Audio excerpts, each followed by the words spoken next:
ओम जय श्री हरि। मित्रों, शुभचिंतकों, माननीयों एवं आदरणीयों, सभी को आत्मिक दृष्टि से सादर प्रणाम। जय श्री राम।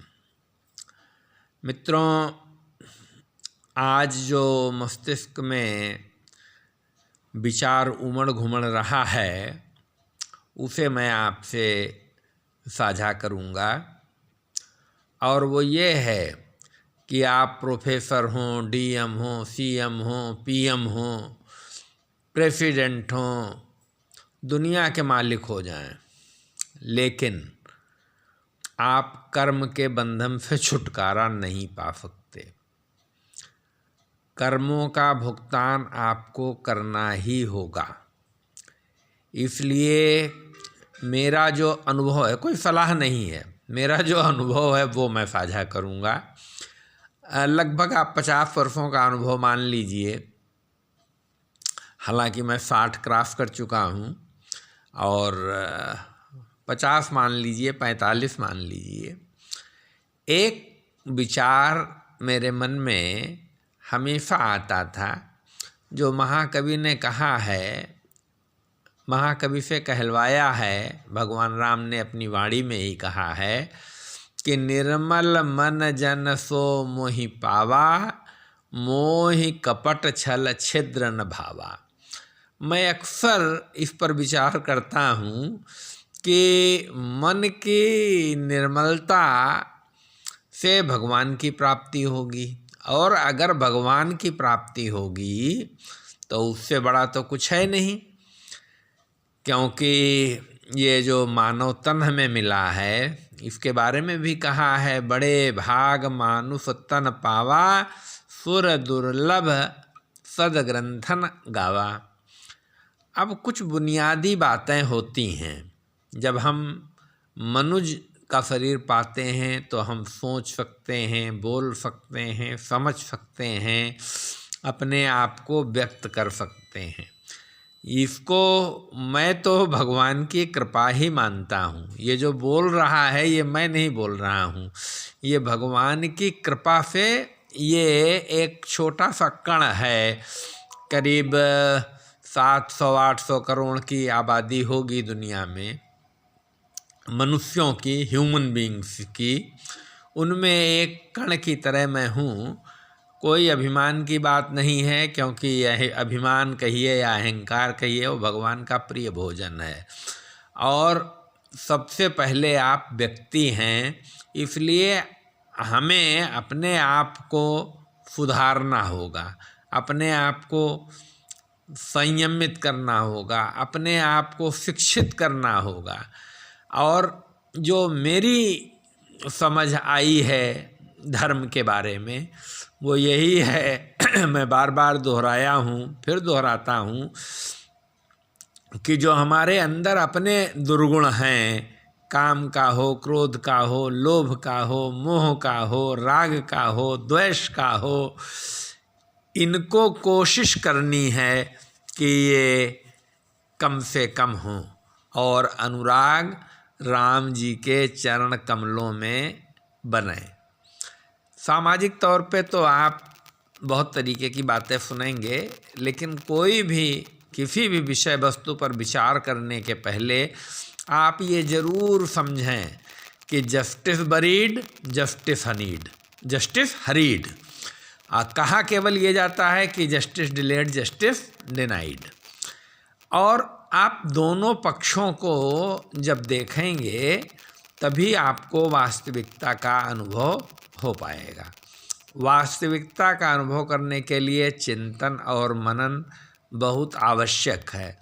देखिए, किसी भी वक्त जब मैं बोलता हूँ तो वो क्षणिक ही होता है, और ऐसा नहीं है कि उस वक्त मेंटल प्रेजेंस पूरी 100% हो।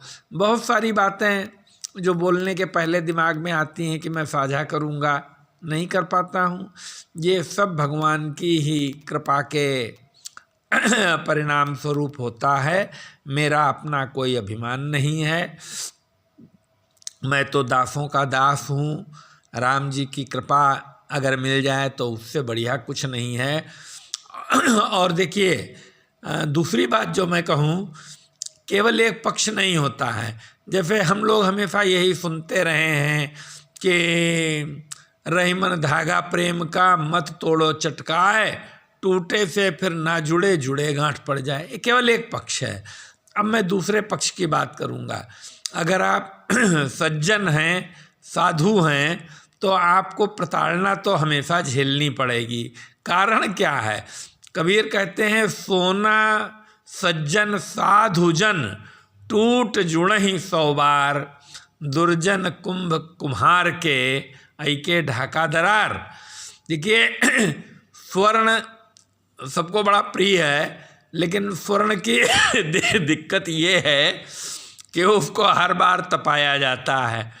जब भी नया आभूषण बनाना है उसको तपाओ, गलाओ, फिर नया ठोको पीटो, तब कहीं वो धारण कर पाता है। तो सामान्य जीवन के लिए तो मैं यही कहूँगा कि किसी भी व्यक्ति को सज्जनता बहुत ज़्यादा नहीं रखनी चाहिए।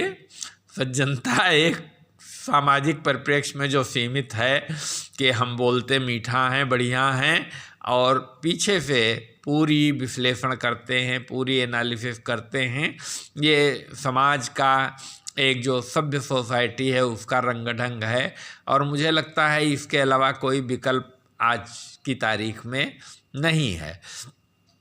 लेकिन अगर आप अपना सुख चाहते हैं, अपना आनंद चाहते हैं, तो मैं निश्चित कहूँगा कि अधर्म से बचें।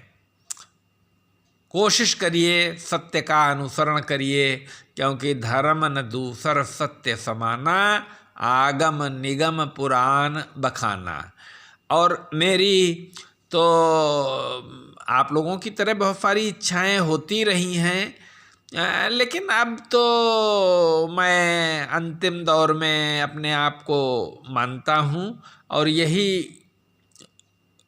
कहता हूँ अपनी धर्मपत्नी से भी कि बस केवल राम जी इतनी कृपा करें, जब तक हैं, जीवित हैं, तब तक तो अपना जैसे चलन होता है करता ही हूँ, लेकिन अंतिम समय में राम का नाम मुख में जरूर आवे, क्योंकि राम का नाम ही हमारे लिए सब कुछ है।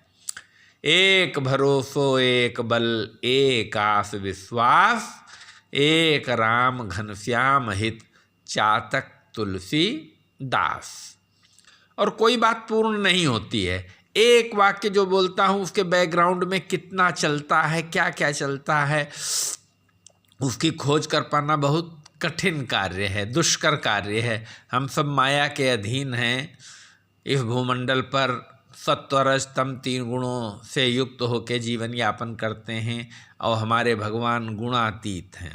और एक बात मैं और कहूँ, आप किसी को भी मानिए, सृष्टि का संचालन करता ही आप मान लीजिए, क्योंकि गजेंद्र मोक्ष में गजेंद्र ने कोई नाम से नहीं संबोधित किया है। सर्वशक्तिमान जो सृष्टि का संचालक है उससे प्रार्थना की है, और उसी प्रार्थना के फलस्वरूप लक्ष्मी नारायण आते हैं। और लक्ष्मी नारायण भगवान पहले गज से पहले ग्राह को मुक्त करते हैं। क्यों? क्योंकि ग्राह ने भगवान के भक्त का पैर पकड़ रखा था। ये महिमा है, अनंत महिमा है। राम की महिमा अनंत है, राम के नाम की महिमा तो मूल्यवान से भी मूल्यवान है। कहाँ लग नाम बड़ाई, राम न सकहीं नाम गुण गाई। और बोलने को तो मैं कितना भी बोलूं, लेकिन जो भाव भंगिमाएँ, अभी आराम करने के बाद बिस्तर में ही हूँ, मैं बैठ गया हूँ बस, तो मैंने कहा जरा साझा कर लूँ। जय श्री हरि, जय श्री हरि, जय श्री हरि। राम राम कही जय जमुहाही, तिनहि न पाप पुंज समूहाही। जय श्री राम, जय श्री राम। और सबके लिए आशा है, क्योंकि भगवान स्वयं कहते हैं, सन्मुख होय जीव मोहि जबहि, जन्म कोटि अघनासहि तबहि, जन्म कोटि अघनासहि तबहि। जय श्री हरि, जय श्री हरि, जय श्री हरि।